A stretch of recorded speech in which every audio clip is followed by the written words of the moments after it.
Vedant's Wellness Center, where food become your medicine. Call 905-944-664. నమస్తే, welcome back to iDream media. నేను మీ ఝాన్సీ. జనరల్గా ఇప్పుడున్న మన వర్కింగ్ స్టైల్ అంతా కూడా సెడెంటరీ లైఫ్ స్టైల్ అంటూ ఉంటారు. అంటే ఎక్కువసేపు కూర్చొని పనిచేయడం, 8 to 10 అవర్స్ అలాగే ఒకే పొజిషన్లో ఉండడం, లేకపోతే ఎక్కువగా నెక్ మీద బరువు వేయడం వల్ల నెక్ పెయిన్స్ అండ్ అలాగే బ్యాక్ పెయిన్స్ ఈ మధ్య కాలంలో చాలా ఎక్కువగా వస్తున్నాయి.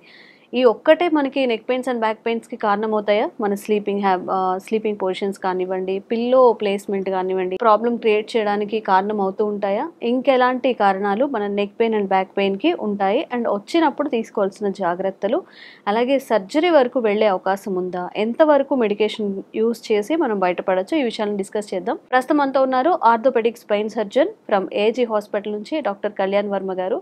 నమస్తే అండి. నమస్తే అమ్మా. ఎలా ఉన్నారు సార్? All good. మీరు ఎలా ఉన్నారు? బాగున్నాను సార్. సార్, అయితే ఇప్పుడున్న లైఫ్ స్టైల్కి నేను అటు ఇటు తిరుగుతాను, ఒక 10 మినిట్స్కి లేదా 1 అవర్కి ఒక 5 మినిట్స్ వాక్ చేస్తానంటే అసలు కుదరని పని. ఈవెన్ ఒక 2 అవర్స్ మనం లాంగ్ అలానే కూర్చోవాల్సి వస్తుంది, పని చేయాల్సి వస్తుంది. అలాంటప్పుడు మన సిట్టింగ్ పొజిషన్ కూడా మన నెక్ పెయిన్ బ్యాక్ పెయిన్కి కారణమవుతుంది అంటారా? మెయిన్ దాని వల్లనే వస్తుంది అంటారా? ఇప్పుడు బ్యాక్ పెయిన్ అనేది ఒక ఎపిడమిక్ అని చెప్పొచ్చు. అంటే మనకి ఓవరాల్ వరల్డ్ డేటా తీసుకుంటే మనకి కామన్ కోల్డ్ అంటే జలుబు తర్వాత అన్నిటికన్నా మోస్ట్ కామన్ ప్రాబ్లం వచ్చేసి బ్యాక్ పెయిన్. సో అంత కామన్ కండిషన్ అనమాట. మీరు బ్యాక్ పెయిన్స్ కానీ నెక్ పెయిన్ కానీ చూసుకుంటే వాటికి రీజన్స్ వచ్చేసి అన్నిటికన్నా most common reason mechanical pains. అంటే మన కూర్చునే పోస్చర్స్ కానీ మన మజిల్స్ వీక్గా ఉండటం వల్ల కానీ వచ్చే రీజనే అన్నిటికన్నా ముఖ్యమైన మెయిన్ రీజన్ అనమాట. డెఫినెట్గా మీ లైఫ్ స్టైల్ అనేదే మేజర్ ఫ్యాక్టర్ ప్లే చేస్తుంది వీటిల్లో. సో మీరు కూర్చునే పద్ధతి సరిగ్గా లేకపోయినా, మీరు పడుకునే పద్ధతి, మీరు పనిచేసే పద్ధతి, ఇవి ఏవి బాగోకపోయినా మీకు బ్యాక్ అండ్ నెక్ పెయిన్స్ వచ్చే ఛాన్సెస్ ఎక్కువ ఉంటాయి. సో మీరు కూర్చునేటప్పుడు ఎప్పుడైనా కానీ మీరు ఒక 10 నిమిషాలకు బ్రేక్ తీసుకోలేకపోతే ఒక అరగంటకైనా తీసుకోవాలి, అరగంటకి తీసుకోలేకపోతే గంటకైనా తీసుకోవాలి. బట్ అట్లీస్ట్ ఒక్కసారి మీ పోస్టర్ అయితే మారుతూ ఉండాలి.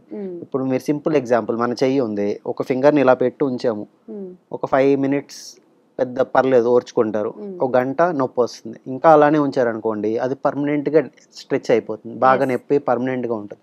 అట్లానే బ్యాక్ కానీ నెక్ని కానీ కొంతవరకు మీ బాడీ టాలరేట్ చేయగలుగుతుంది. అది బియాండ్ లిమిట్, దాని లిమిట్ మించి మీరు దాన్ని స్ట్రెచ్ చేస్తే అది ఫెయిల్ అవుతుంది.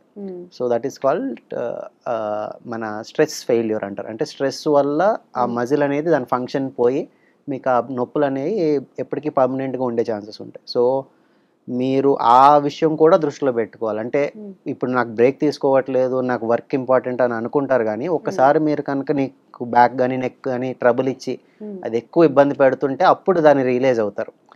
But prevention is always better than cure. మీరు ముందే జాగ్రత్తగా ఉండడం అనేది చాలా ఇంపార్టెంట్. ఓకే. అండ్ డైలీ రెగ్యులర్గా మీరు చాలా మంది పేషెంట్స్ చూస్తూ ఉంటారు. అంటే నార్మల్గా ఒక ఏం లేదు, జస్ట్ మెడ పట్టేసిందంట, లేకపోతే బ్యాక్ పెయిన్ వచ్చిందంట, సర్జరీ సజెస్ట్ చేశారంట అంటూ ఉంటారు. ఎంతమందిలో సర్జరీ వరకు వెళ్ళే ఛాన్సెస్ ఎక్కువగా పెరుగుతున్నాయి ఈ మధ్య కాలంలో ఇంతకు ముందుతో కంపేర్ చేస్తే? డెఫినెట్గా సర్జరీ ఇన్సిడెన్స్ అనేది చాలా పెరిగింది. మనకి ఇంతకు ముందు జరిగే స్పైన్ సర్జరీస్తో కంపేర్ చేస్తే ఇప్పుడు జరిగే స్పైన్ సర్జరీల నెంబర్స్ అనేవి చాలా ఎక్కువ ఉన్నాయి. బట్ దానికి ఈక్వల్గానే జనాలకు వచ్చే స్పైన్ ప్రాబ్లమ్స్ కూడా పెరుగుతూ ఉన్నాయి. దట్ ఈస్ ద రీజన్ ఎందుకైతే సర్జరీలు పెరుగుతున్నాయి అంటే, 1 దాన్ని ఇన్సిడెన్స్ అనేది అంటే సర్జరీ అవసరం ఉండే కేసులు బాగా పెరుగుతున్నాయి. 2 సర్జరీ చేసే టెక్నాలజీ కూడా బాగా పెరిగింది. సో ఇప్పుడు ఇంతకు ముందు సర్జరీలు స్పైన్ సర్జరీ అంటే భయపడే రోజుల నుంచి spine surgery is a very safe option ఇప్పుడున్న జనరేషన్లో. సో ఆ సేఫ్టీ రోల్ ఎక్కువ అయ్యే కొద్దీ మనకి ఏంటంటే ప్రాబ్లమ్స్ని అడ్రస్ చేయడం కూడా ఈజీ అవుతుంది సర్జరీస్ ద్వారా. సో ఆ విధంగా కూడా మనకి సర్జరీల ఇన్సిడెన్స్ అనేది ఈ మధ్య బాగా పెరిగింది. ఓకే. ఎలాంటి అడ్వాన్స్డ్ సర్జరీస్ ఇప్పుడు మనకి అవైలబుల్గా ఉన్నాయి సార్, స్పైన్కి కానీ నెక్కి కానీ? సో మేజర్గా మనకి ఏంటంటే ముందటి జనరేషన్కి ఇప్పటికి మనం సర్జరీస్తో కంపేర్ చేసుకుంటే ఇప్పుడు ఎక్కువ పెరిగింది ఏంటంటే మినిమల్ ఇన్వేజివ్ సర్జరీస్. అంటే ఇంతకు ముందు ఇప్పుడు ఒక చిన్న లెవెల్లో ఒక చిన్న డిస్క్ ప్రాబ్లం ఉన్నా కానీ మొత్తం ఓపెన్ చేసి బోన్ ఎక్కువ తీయాల్సిన కండిషన్స్ ఉండేవి ఇంతకు ముందు. ఇప్పుడు పెరిగిన టెక్నాలజీ ఏంటంటే మినిమల్ ఇన్వేజివ్ అంటారు. అంటే ఒక 1 ఇంచ్ ఘాటుతోనే మనం లోపల ఉన్న డిస్క్, ఒకవేళ డిస్కెక్టమీ అనుకున్నాం అనుకోండి, అది కామన్ సర్జరీ మన స్పైన్ సర్జరీస్లో, చిన్న ఘాటుతోనే దాన్ని తీసేయచ్చు. ఇప్పుడు ఆ 1 నుంచి కూడా ఇంకా ఇంకా తగ్గి ఒక 1 సెంటీమీటర్ ఇన్సిషన్స్తో కూడా చిన్న ఒక ట్యూబ్ లాంటిది పెట్టి మనం ఆ డిస్క్ని తీసేయడం జరుగుతుంది. సో ఇన్వేజన్ అంటే మజిల్ డ్యామేజ్ చేసేది తగ్గుతా వచ్చింది, అలాగే సేఫ్టీ కూడా పెరుగుతా వస్తుంది. ఇప్పుడు మన సర్జరీస్ టైంలో ఏంటంటే కొద్దిగా న్యూరో మానిటరింగ్ అని, నరాలు ఎట్లా పనిచేస్తున్నాయని, ఆపరేషన్ టైంలో వాటి మీద ఏమన్నా ఎఫెక్ట్ పడుతుందా అనేది ఇవి మనం చూడగలుగుతున్నాం. 2 నావిగేషన్ అని, స్క్రూలు వేయాల్సిన కండిషన్స్ ఉంటాయి మనకి స్పైన్లో. సో స్క్రూ వేయటం కూడా ఎట్లా వెళ్తుంది అనేది మనకి కంప్యూటర్లో కనిపిస్తూ ఉంటుంది. ఆ కంప్యూటర్లో చూస్తే ప్రాపర్గా ఇప్పుడు స్పైన్ సర్జరీలో ఏంటంటే మనకి చిన్న బోన్స్ ఉంటాయి, ఆ చిన్న బోన్లోంచి స్క్రూ వేయాలి. అంటే ఎగ్జాక్ట్గా ఒక స్క్రూ పట్టేంతే ఉంటుంది మనకి బోన్.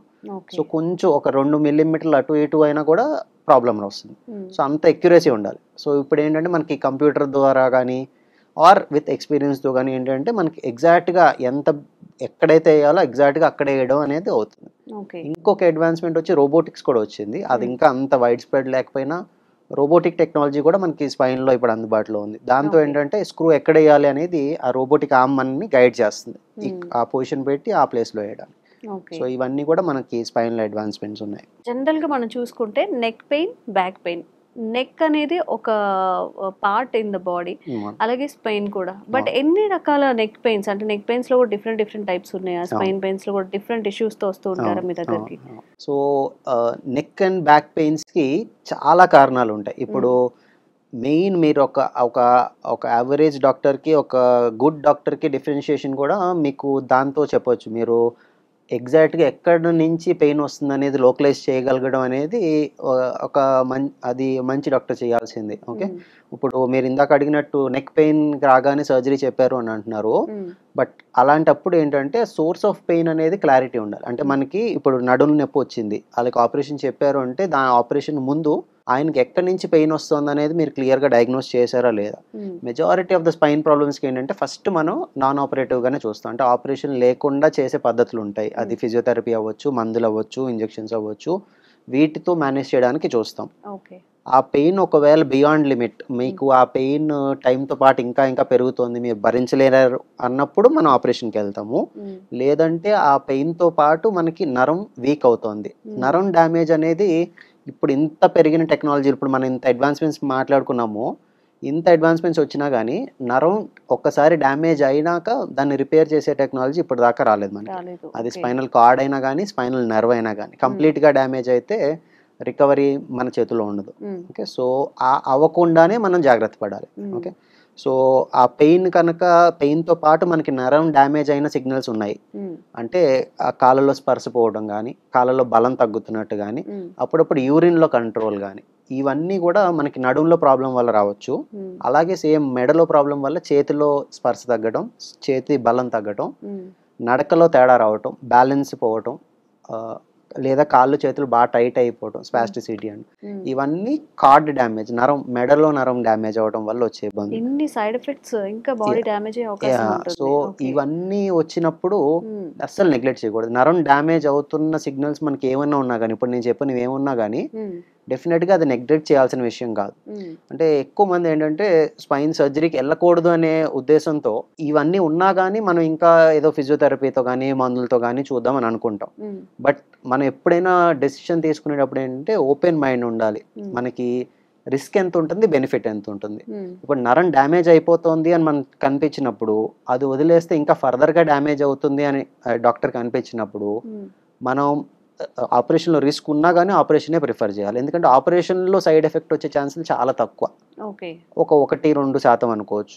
అదే మీరు వదిలేస్తే వచ్చే నష్టాలు మీకు 50-60% ఉన్నాయి. అప్పుడు మీరు బ్యాలెన్స్ చేసుకుని ఆబ్వియస్గా మీరు ఏదైతే తక్కువ మనకి రిస్క్స్ ఉంటే అట్ల సైడ్ వెళ్ళాల్సిన అవసరం ఉంటుంది. సో ఎప్పుడైనా డెసిషన్ అనేది ఓపెన్ మైండ్తో ఉండాలి. అలా అని జస్ట్ మీకు నెక్ పెయిన్ ఉంది, అది మెకానికల్, ఇందాక మనం అనుకున్నట్టు జస్ట్ మీ పోస్టర్ వల్ల మీరు ఎక్కువసేపు కూర్చుంటే మెడ నొప్పి వస్తుంది, కొంచెం లేసి తిరిగితే తగ్గుతుంది, అలాంటి నొప్పులకి ఎప్పుడు ఆపరేషన్ అవసరం ఉండదు. నరం డ్యామేజ్ అవుతున్న సిగ్నల్స్, ఆపరేషన్ కూడా మనకి మెయిన్ గా నరం ఇంప్రూవ్మెంట్ ఉంటుంది అనమాట బాగా. సో నరంకి రిలేటెడ్ సిమ్టమ్స్, ఇప్పుడు చెయ్యంతా లాగేసిన వాళ్ళకి, లేదంటే కాలంతా లాగి కాళ్ళు తిమ్మిర్లు పడుతున్న వాళ్ళకి ఆపరేషన్ తో చాలా మంచి రిజల్ట్ ఉంటుంది. జస్ట్ నడుము నొప్పి, జస్ట్ మెడ నొప్పి ఉన్న వాళ్ళతో కంపేర్ చేస్తే జనరల్ గా మనం ఏది వచ్చినా కానీ మూవ్ కానీ ఏదైనా స్ప్రేస్ కానీ యూజ్ చేస్తూ ఉంటాం. అండ్ సర్జరీస్ కూడా ఎవరెవరికి చేస్తే వాళ్ళకి మంచి రిజల్ట్స్ ఉంటాయి, అంటే ఎక్కడ సక్సెస్ అవుతాయి, సక్సెస్ రేట్ ఎక్కువ ఉంటుంది? సో సర్జరీ రిజల్ట్ అగైన్ మనకి డిపెండ్ అవుతుంది patient factors, surgeon factors, right? Surgery అనేది ఫస్ట్ ఆఫ్ ఆల్ నేను చెప్పినట్టు కరెక్ట్ ఇండికేషన్కి చేయాలి. ఓకే, మనకి ఎగ్జాక్ట్గా ఈ డిస్క్ ఈ నరాన్ని ఒత్తడం వల్ల వచ్చిన పెయిన్, పర్టికులర్గా నేను చెప్పినట్టు కాలు నొప్పి ఎక్కువ ఉంది, లేదా చెయ్యి నొప్పి ఎక్కువ ఉంది మెడ నొప్పి కన్నా, కాలు నొప్పి ఎక్కువ ఉంది నడువు నొప్పి కన్నా, ఇట్లాంటి వాళ్ళకి మనం సర్జరీలో చాలా మంచి రిజల్ట్ ఎక్స్పెక్ట్ చేస్తాం. రెండోది, దాంతోపాటు నేను చెప్తున్న సెన్సరీ కానీ అదే మన తిమ్మిర్లు పట్టడం, మొద్దుబారటం, లేదంటే బలం తగ్గటం, ఇవి ఉన్నప్పుడు కూడా అది ఫర్దర్ డ్యామేజ్ అవ్వకుండా చేయాల్సిన సర్జరీ. ఓకే, దాంతోపాటు రికవరీ అనేది ఓవర్ టైం మనం ఎక్స్పెక్ట్ చేయగలుగుతాం. ఓకే, బట్ ఒకవేళ వాళ్ళకి నెక్ పెయిన్ అనేది మరీ ఎక్కువ ఇబ్బంది పెట్టట్లేదు, బ్యాక్ పెయిన్ అనేది మరీ ఎక్కువ ఇబ్బంది పెట్టట్లేదు, కొన్నాళ్ళు ఉండి తగ్గుతోంది, ఆ ట్రెండ్ ముందటి మీద ఇంకా ఇంకా తగ్గుతున్నట్టు పెయిన్ ఉంది, అలాంటి వాళ్ళకి సర్జరీ అవసరం ఉండదు. ఓకే, అలాగే పోస్టర్ రిలేటెడ్ అంటే ఇప్పుడు మీరు కూర్చుంటే వచ్చి కొంచెం కదిలితే తగ్గే పెయిన్స్కి జనరల్గా అవసరం ఉండదు. మనకి ఎక్స్రేలోని క్లినికల్ గానీ కోరిలేట్ అవ్వాలి. ఇప్పుడు మనకి చూడటానికి ఈ చోట అంటే నడుములో చాలా ఎముకలు ఉంటాయి, ఒక L4 L5 అనే చోట నుంచి నరం ఒత్తుకుంటుంది అనేది మనకు అనిపించింది చూడడానికి, ఎక్స్రేలో కూడా అది మ్యాచ్ అవ్వాలి. ఇప్పుడు కాళ్ళు నొప్పి కుడి కాలు ఉంది, మనకి స్కాన్లో కూడా కుడి సైడ్ నరం ఒత్తుకుంటున్నట్టు కనిపించాలి, అవి కోరిలేట్ అయినాయి, ఆయనకి బాగా ఇబ్బంది ఉంది అది, అండ్ ఒక్కసారి ఫిజియోథెరపీ అని చేసినా కానీ తగ్గట్లేదు, ఇలాంటప్పుడు మనకి సర్జరీతో మంచి రిజల్ట్స్ ఉంటాయి. So neck pain, Spain pain అని చెప్పి చాలా మంది నెగ్లెక్ట్ చేస్తూ ఉంటారండి. అంటే మన పెయిన్ నుంచి, మన బాడీ టైప్ నుంచి కూడా ఎంతవరకు సర్జరీకి వెళ్తే మంచిది, ఎంతవరకు మెడికేషన్తో సాల్వ్ అవుతాయి కూడా చూసుకొని వెళ్తే బాగుంటుంది. ఎందుకంటే మన సిట్టింగ్ పొజిషన్ కరెక్ట్ చేసుకున్నా కానీ తగ్గిపోయే ఛాన్సెస్ ఉంటున్నాయి అని చెప్తున్నారు. కాబట్టి ఆ టైప్ ఆఫ్ పెయిన్ మనకి ఎంత ఉంది దీన్ని బట్టి మీరు ఒక డాక్టర్ సజెషన్ అలా తీసుకొని ఆ టాబ్లెట్స్, మెడికేషన్ యూస్ చేస్తే చాలా బెనిఫిట్గా ఉంటుంది. Thank you sir. నమస్తే, థ్యాంక్ యూ.